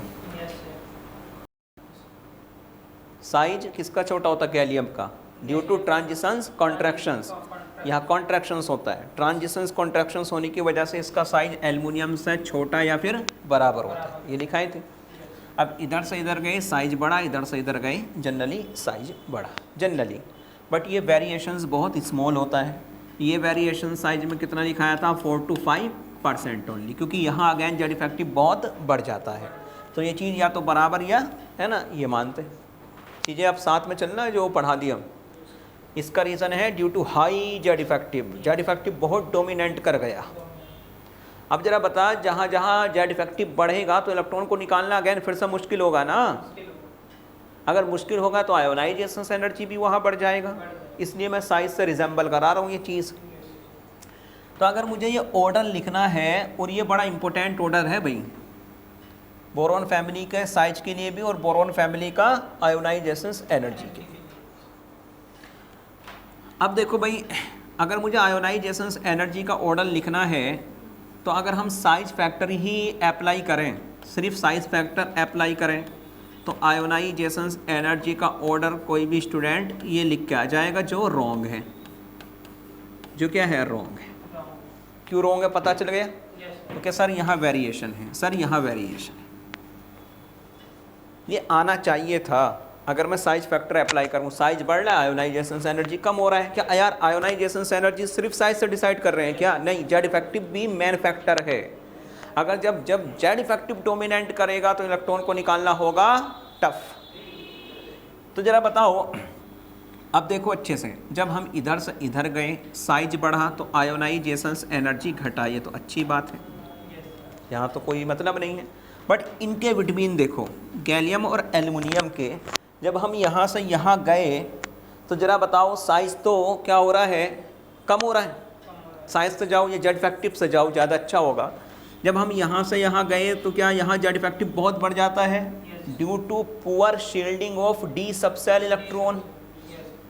अगर पुअर शील्डिंग है तो जेड इफेक्टिव डोमिनेंट हो जाता है। अगर जेड इफेक्टिव यहाँ के कंपेयर में यहाँ बहुत इंक्रीज़ हो गया तो इलेक्ट्रॉन को निकालना मुश्किल होगा कि नहीं? अगर इलेक्ट्रॉन को निकालना मुश्किल होगा तो आयोनाइजेशन एनर्जी भी एल्युमिनियम से इसका ज़्यादा हो जाएगा कि नहीं? अब यहाँ तो जब मैं यहाँ से यहाँ जा रहा हूँ तो ऐसी कोई कंडीशंस नहीं है। प्योरली क्या देखेंगे, साइज इधर से इधर गया, साइज बढ़ा तो आयोनाइजेशन एनर्जी कम हो जाएगा कि नहीं इंडियम का। अब जरा बताओ, यहाँ टेलुरियम अगर इसकी बात करूँ तो अगेन जब मैं इधर से इधर गया तो क्या जेड इफेक्टिव बहुत बढ़ा। अगर जेड इफेक्टिव बहुत बढ़ा तो आयोनाइजेशन एनर्जी भी तो इसका हाई हो जाएगा कि नहीं?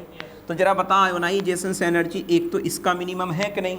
आयोनाइजेशन एनर्जी मिनिमम किसका होना चाहिए था? लास्ट एलिमेंट्स का, लेकिन होता नहीं है, जस्ट उसके ऊपर वाले का होता है, क्योंकि लास्ट एलिमेंट में जेड इफेक्टिव बहुत ज़्यादा डोमिनेंट करता है ड्यू टू लेंथिनोइड कॉन्ट्रैक्शन। समझ में आता? ये इसका आईपी ऑर्डर है, ये है आईपी ऑर्डर इसका, नोट कर लो जरा आईपी ऑर्डर। तो ये मिनिमम है, ये इसका मिनिमम है, ये होना चाहिए था बट मिनिमम ये है।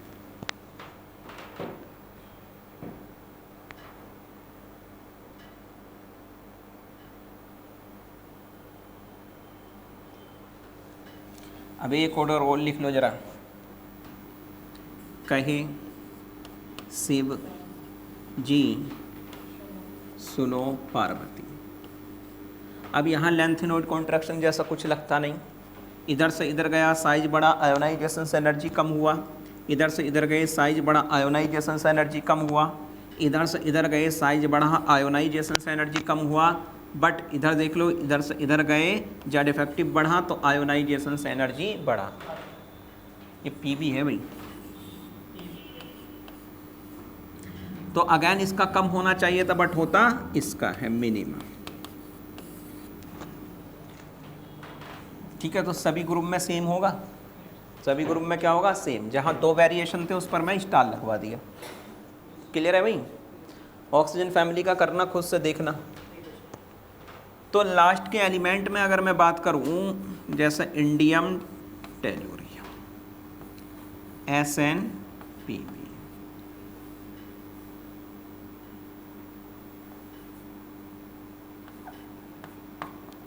टीपो, तो इनका ज़्यादा होगा, है ना। वजह क्या है, क्योंकि यहाँ जेड इफेक्टिव, सॉरी उल्टा लिख दिया, इसका ज़्यादा होगा, है ना, क्योंकि यहाँ जेड इफेक्टिव क्या है, डोमिनेंट है, और इनका क्या होगा, कम होगा।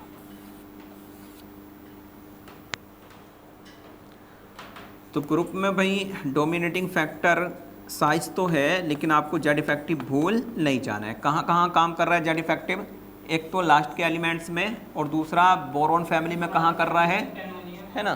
बस ये इम्पोर्टेंस ही है। बाकी फिर हम अगले टर्न पे देखेंगे डी ब्लॉक में क्या होता है, वो अगले टर्न पे है। अगले टर्न पे ये पूरा फिनिश हो जाएगा। इलेक्ट्रॉन एफिनिटी की बात करेंगे देन।